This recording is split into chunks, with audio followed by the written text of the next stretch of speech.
Monsieur Boucard. Monsieur Schellenberger pour le 1251 identique. Oui, c'est un amendement de groupe républicain pour rétablir cet article qui a été construit par le Sénat pour plusieurs raisons. D'abord, ça a été très bien dit par Yann Boucard, il y a cette question démocratique. On ne peut pas ignorer, quand on discute du texte 3DS, Madame la Ministre, que nous sommes face à une vraie crise de la représentation. Et que cette crise de la représentation, elle vient aussi de cette perception de l'incapacité à agir qu'ont les élus locaux face à certaines décisions qui s'imposent à eux, contre lesquelles ils sont parfois élus, mais sur lesquelles ils ne peuvent absolument pas agir.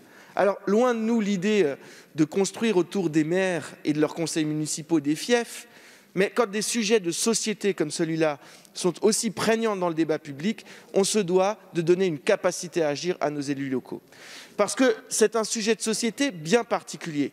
J'entends, Madame la Ministre, que quand c'est nécessaire, il faut donner à l'État les moyens de mettre en œuvre une politique. Seulement, sur les éoliennes, on est quand même sur quelque chose de particulier. Jamais une infrastructure n'aura été construite en France qui défigure autant le paysage, qui est si invasive, qui est si consommatrice de foncier et qui est si présente de façon absolue sur l'ensemble du territoire ou quasiment. On a construit des infrastructures, parfois visibles, mais c'était des infrastructures concentrées qui concernaient quelques communes.